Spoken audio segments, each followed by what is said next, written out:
Hi, it's Jamie, Progressive's Employee of the Month, 2 months in a row. Leave a message at the... Hi, Jamie. It's me, Jamie. I just had a new idea for our song about the Name Your Price tool.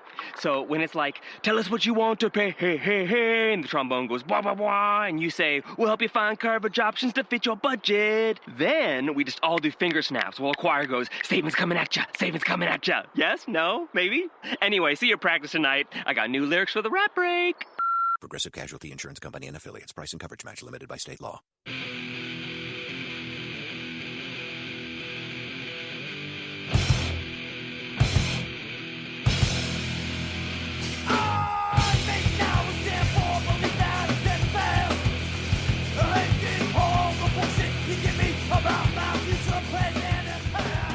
Ladies and gentlemen, welcome to Source Material, episode 232. We're coming back at you here. It's me, Jesse Starcher, and the patriarch, Mark Radulich.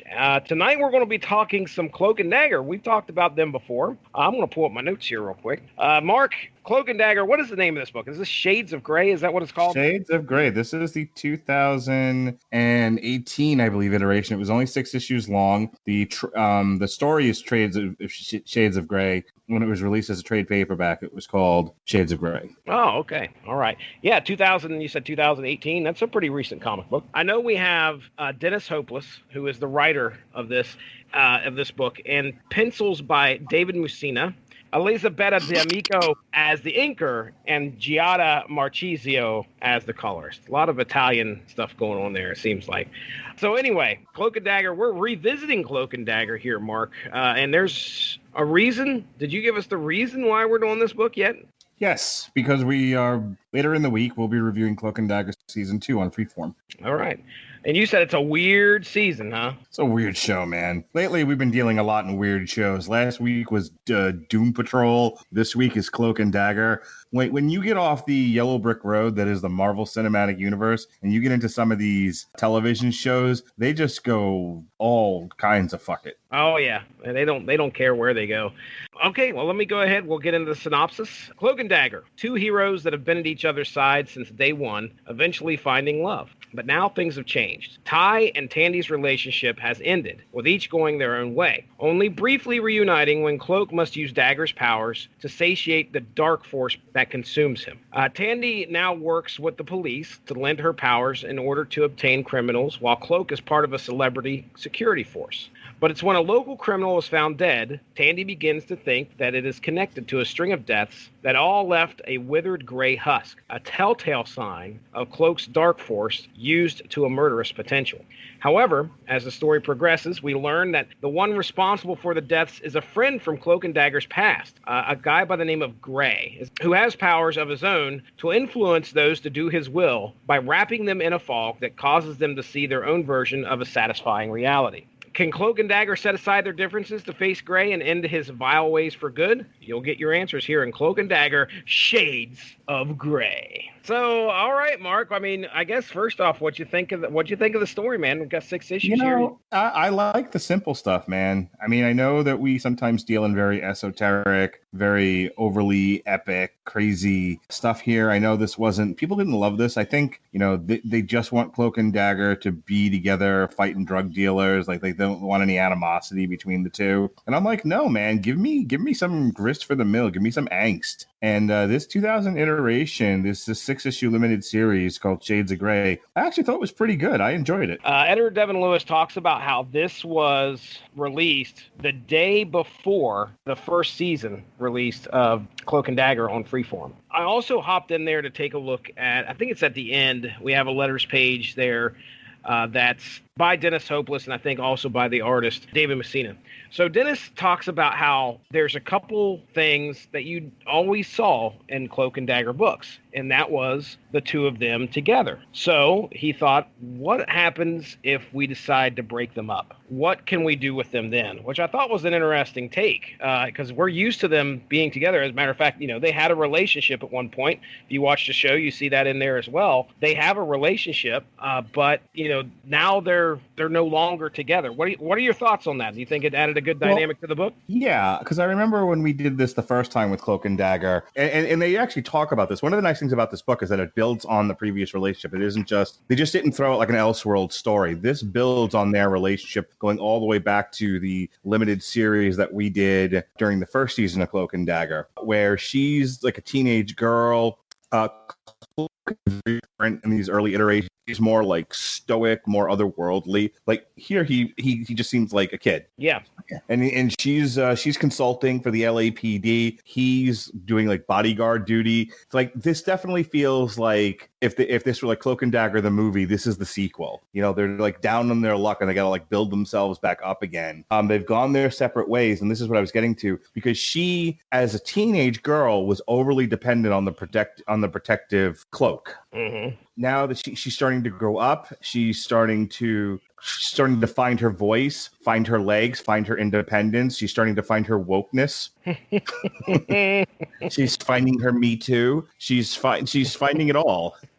All the things. She is woman. Hear her throw light daggers. Indeed. And so what I'm making, you know, I'm being silly like I normally am. If you've heard this show before, you know I'm very sarcastic. But I don't want to take anything away from where she comes. She's really evolved as a character. So where we meet her here, she's like, I'm an independent woman living in the world. I don't want this literal cloak around me, protecting me from all the things.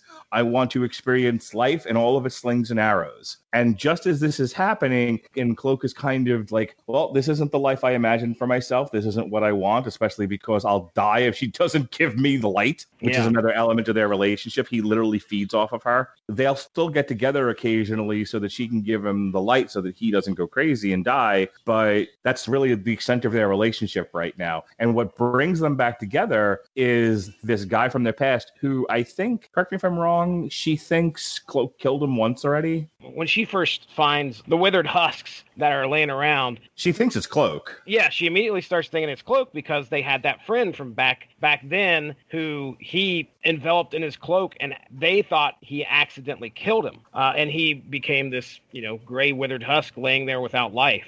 But of course, like you said, we find out that he's not dead. So we have like a sins of the past kind of a thing. Yeah. Like she thinks Cloak killed this guy, and so he's back and he's out for revenge, and he's playing upon the distance in their relationship. He's playing on all of these unresolved feelings between the two characters, and he's using it to his advantage to exact his revenge. It's a very simple story. It's a very straightforward story, but I thought it was very enjoyable, and I thought this was very adaptable. If there's going to be a third season of this, I wouldn't mind seeing this adapted as into a third season of Cloak and Dagger. Yeah, that'd be pretty cool. Yeah, I think what had happened is there was a fight, and I think Cloak had saw where Gray was using his powers back then to kind of manipulate Dagger. He had saw this. They get into a fight. Gray ends up using his powers on him, but like immediately after, Cloak uses his powers on the Gray. So they all think Gray's dead. She wakes up after being fogged, which is that's the name of the power that Gray has. He can fog people into seeing this reality.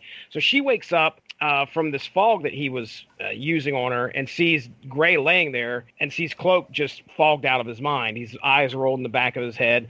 So she has no idea what happens. The only thing she knows is that Cloak, as Cloak wakes up, they think that he's dead. So yeah, his thing is he's bided all this time, and now it's time to go get revenge, and therefore he's going around and making Tandy believe that Cloak was doing that. Of course, by the end of issue 2, she figures it out that that's not the case. What do you think of Cloak here? I think one of the neat things about Cloak was that even though they've gone their separate ways, he's still attached. He's still kind of like stalking her in the shadows and stuff. He's definitely the boyfriend that isn't quite over the breakup. I like that he's a real person in this series and not the way that he's presented in the Cloak and Dagger we did last year, where he was just almost like a monster. I mean, he wasn't really, he was still human, but you could tell that he rarely, if I remember right, it was like he rarely said things that just didn't come off like he was being severely influenced by this dark force. Yeah, he was a more relatable human being, I think, in this iteration of the story of the comic, as opposed to what he's like when they originally presented Cloak and Dagger, where he didn't talk in any way that was realistic. He was way too comic booky in the beginning. It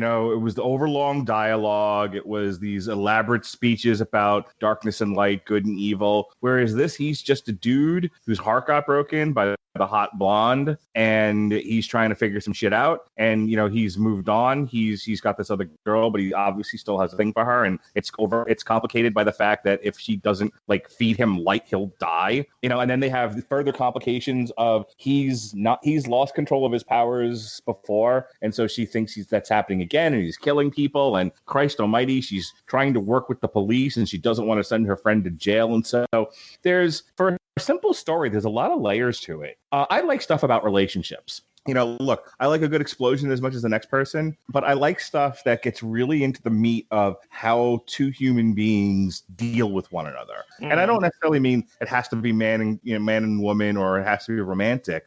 It happens to be both of those things in this case. But I mean, there's all of these elements about her, and this I think pissed off the loyal readership of Cloak and Dagger, but fuck those people. I like the fact that she's trying to be her own person. I also like how Fogg kept messing with her. There was the perfect mom type thing where she knows that's horseshit. So then it was just like, oh, you're an Avenger. And she's like, no, I'm not one of them either. So I like the way she was very assertive, she was very 2018, very 2019, very female forward in this, which I liked, without being overbearing. Some people would be like, oh, this is preachy. I didn't feel like this was preachy. I feel like this is what happens when you have a single woman trying to establish her own identity separate from someone who used to be her partner, and then her partner, who very much his identity was that partnership, and trying to redefine himself. Mm-hmm. And then they're forced together to deal with this enemy that's targeting both of them, and they have to kind of figure things out on the fly, and they take their lumps, but they figure it out, and they get over it, and they beat the bad guy in the end. I'm like, wow, this was wrapped up pretty perfectly.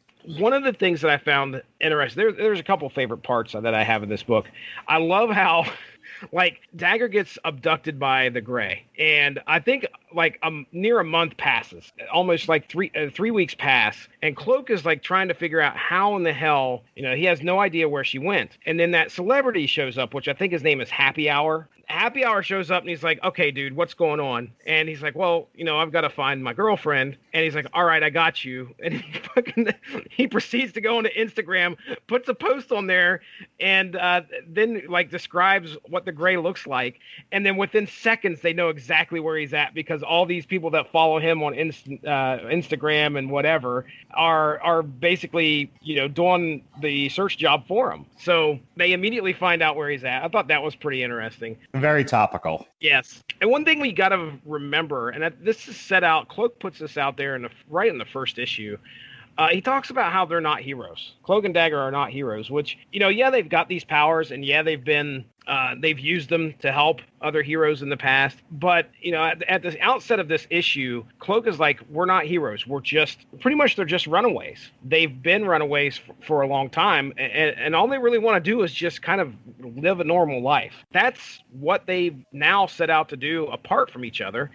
Cloak goes and gets a job working for a security force, for a celebrity. Then we have Dagger, who's working for the cops, working with the cops. I think that one guy refers to her as detective at some point. So she's got a job. So they're just trying to find their spot in the world. Of course, no matter what happens, usually they're Cloak and Dagger. Some villain's going to show up, and we got an iteration, or we got a villain here that I don't know if I've ever read in Marvel Comics, and that was a Scarecrow. He shows up for a couple issues. What do you think of that? Did that take you for a surprise? Wait a second, what the fuck, Scarecrow? No, I mean, he wasn't in it enough. I think that's something that's better represented on screen than in the comic book, because he's in there for a couple of panels and it's dealt with, and it's like, okay, cool. Yeah. I mean, I've not seen the Marvel version of the Scarecrow. I don't think I've read anything with the Marvel version of Scarecrow in it. What do you think of the villain, I guess? Give me your thoughts on the Gray. It's nice to see a villain that isn't bent on taking over the world. No baby Darkseid, no splitting the space-time continuum. There was no MacGuffin. It was a revenge tale. Mm-hmm. I want revenge on the two of you. I know you personally. I know where to hit you. I know your emotional weak points, and I'm going to take advantage of them. He's another one where he's using hallucinations and dream states to take advantage of people, which is pretty easy to do in terms of representation, whether in a comic book or a TV show or a movie. So it was fine. I thought he was appropriately menacing. That he would act as a sort of novel, sort of toothless hallucination, and then she'd figure it out, and he'd immediately turn like into a demon face. He did have a scary face at one point. His like jaw like unhinged almost, and zombie looking vampire dude. If Freeform / ABC decide that they're gonna continue with Cloak and Dagger, like it's doing just well enough as an anchor show to get people to pay attention to Freeform, or it's getting good watches on Hulu. If they decide to do a third season, I could definitely see them looking at this going, because considering, and we'll talk about this on Thursday, considering where they left season 2, this is actually not a bad place to go. So at the very end, Cloak and Dagger are back together again, or at least so it seems. Yeah, he moves in with her. He moves in with her, and you're like, oh, okay, well, they've patched things up. They're back together, but that's not the case. The detective it seemed like they had a thing going on between Dagger and Detective. They had a Sam and Diane will they, won't they? Yeah, Heidi Kea, or what the hell ever his name was. Ikeda? There's a little bit of sexual tension. Yeah. There's a seed there that with some sunlight and some flour and some vitamins, it can grow into a flower. If you'll remember, they're together, but they're together out of necessity, and they're just sort of over themselves. They realize that they're better together than apart, but they're not in a relationship. Mm-hmm. They're not in a romantic relationship, I should say. Their relationship is platonic. And you're speaking about Cloak and Dagger. Yeah. Okay. And part of it is also out of necessity. A lot of her powers were drained. What little she has to give to him or he'll die. So it's like, well, out of necessity, and because they're sort of over the hump of, will you just leave me alone? They kind of resolve that. They're living together, but they're roomies. It's just a roommate situation. Yeah, they're not. It's kind of, let us be friends, but let us be separate people. Mm-hmm. Not a single entity. Cloak and Dagger, no spaces. Yeah. And so he comes knocking at the door, and of course, Eddie Izzard tells us coffee isn't just coffee, Jesse Starcher. Oh, okay. Coffee means shagging. Oh, all right. So if I ever knock on your door and I brought you a cup of coffee, shagging's afoot. Well, I'll be prepared. I like my coffee the way I like my women, in a plastic cup. I love Eddie Izzard. Good stuff. The final couple panels here. I mean, Cloak does not look happy, but he says, as Dagger leaves, he just kind of looks up from his cup of coffee and says, "She's alive and well. We're both still kicking. It is what it is." So, well, that's what I was talking about. Like, Cloak brought her coffee. And he's like, "Look, see, I'm a good dude. I brought you coffee. Shagging's afoot, yeah." And then she gets the door, and IKEA brought her better coffee. Oh, I mean, what final thoughts, Mark? You already said you enjoyed it. You had a good time. Breezy read, right? Oh yeah, super breezy read. Not crazy about the artwork. I'm not gonna lie. Artwork seems a little juvenile, a little elementary, little right. Come on, man, it's comics, dude. It's not quite Sam Keith, but there's fucking put that on the bingo card. That is a source material exclusive when I make fun of Sam Keith. Yes, sir. Bonus $20. I mean, you're right. This is average comic book art. I was okay. Art never took you out of it, though. You weren't like, oh my gosh. No, this isn't like Sam Keith, where I'm like, I don't even want to read this anymore. Okay, well, I guess that brings our discussion of Cloak and Dagger Shades of Grey to a close. Unless you have any other burning desires, we can go ahead and get into plugs. Yeah, we really bookended this group, right? Like we did like their first solo series, and we did their last solo series. Yeah, that's true. So if there's a season 3, I don't know what we're gonna do next. Something in the middle, I suppose.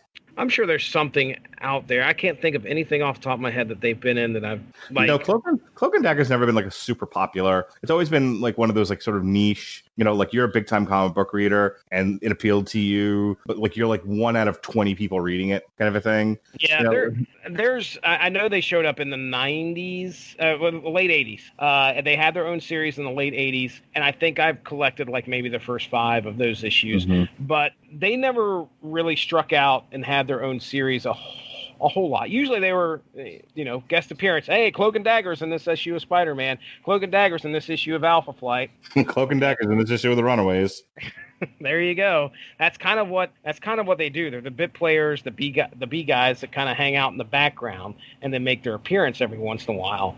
So I'm looking at their Wikipedia page. Cloak and Dagger, Crime and Punishment collected the first appearances in like the Spectacular Spider-Man, Marvel Team Up. Cloak and Dagger, Child of Darkness, Child of Light was the 1983 1-4. There is a Marvel graphic novel, Cloak and Dagger and Power Pack, Shelter from the Storm.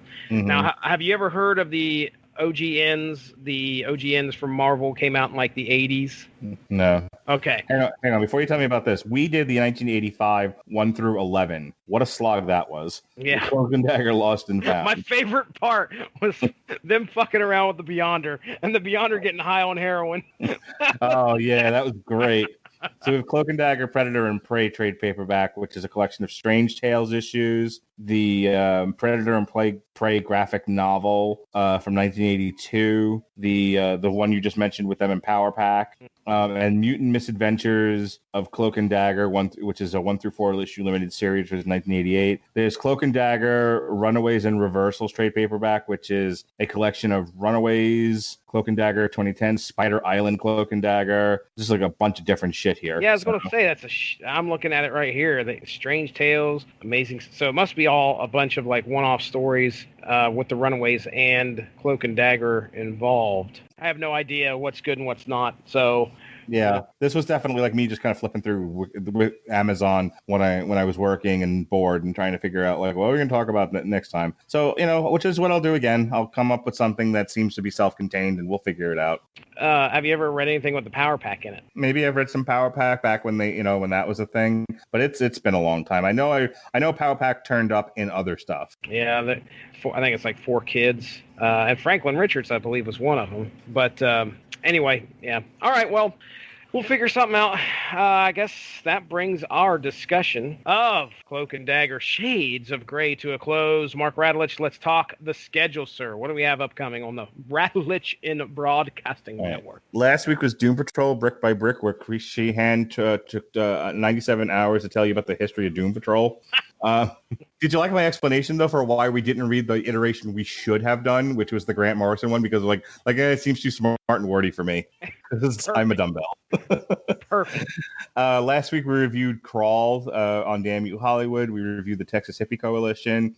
Jesse and I talked Doom Patrol. What a show. And there was even some boxing coverage. Plant versus Lee on Fox. While everyone else might have been watching Keith Thurman versus Manny Pacquiao, fuck that noise. We're going to watch the free show on Fox, and we gave you some alternate commentary. Tomorrow on Damn You Hollywood is our review of The Lion King remake, the photorealistic CGI Lion King that the critics have decided they can't take no more Disney remakes and they're going to burn the studio down.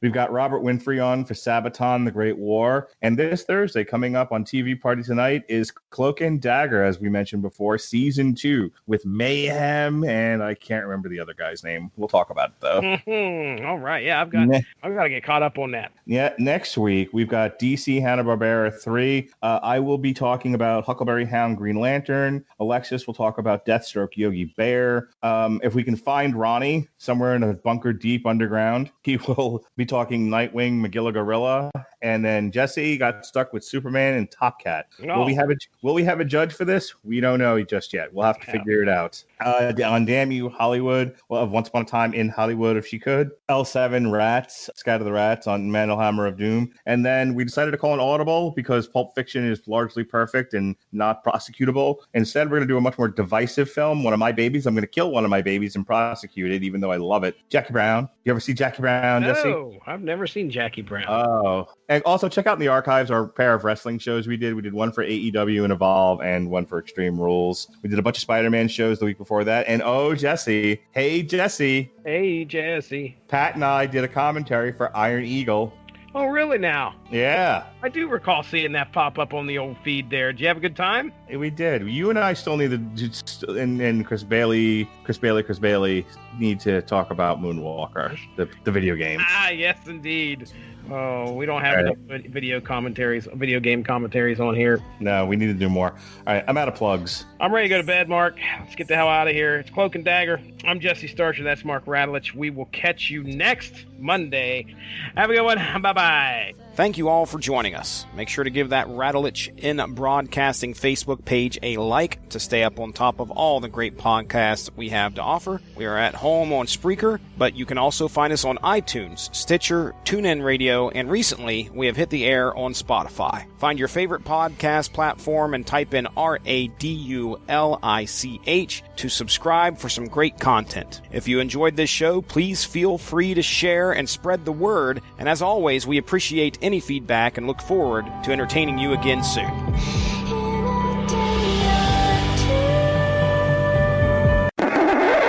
Ladies and gentlemen, welcome to Source Material, episode 2000. Start again. episode 200. No, start again. Over again. Like the wizard. The wizard. You figured me out. Anyway, IKEA, the Swedish Asian dude, Eskimo guy, Eskimo detective. As Eddie Izzard would say, if the Prime Minister of Burundi offers you a cup of coffee, he's not trying to fuck you. I want people who are like genuine wrestling fans to kill themselves because of Brock Lesnar. Yeah, well, they're almost on the verge, I think. They're coming close anyway. The tears of pure wrestling fans are delicious, and they keep me full. With Detective Eskimo, IKEA, Sweden, meatballs. Detective Meatballs. Because his penis is bigger. Get it? Oh boy. Better coffee, bigger penis. That's the correlation. All right. So if you've got all the squares now, that should be Radulich and Broadcasting bingo. Eddie Izzard penis joke. Wrestling reference. Yep, for sure. If we hit them all. Tic tac toe. Did we even make it an hour? No. I don't even think you have enough for a gag reel. I'll figure something out. It'll just be like you saying something and then a fart sound and then No clue. Alexis is in there with us, right? She's doing Deathstroke Yogi Bear. Did you just say that? I did. Ugh. You're going to need to fix that in editing now. I'm going to go to sleep. They literally seem to have fucked out of boredom. That's interesting. Yeah. Put that in your pipe and smoke it. Oh, all right. Well, let me yawn real quick. You're going to need to fix that in editing. No. It goes right into the gag reel. You should do an entire gag reel of just you yawning. Have I ever told you? I haven't told you. I have an cut. I have an cut just waiting to be released. And then, but then we're with, so,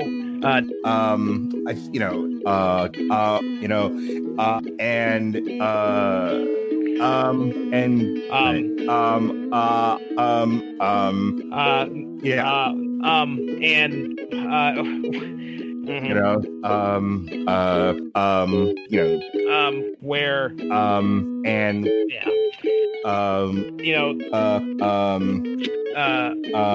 have you, maybe, the doctor had to play with my butt last week. So, oh boy. Patsy, why do I want to say Patsy Cline? Patsy Walker. Man. Wow, that was ridiculous. Yeah.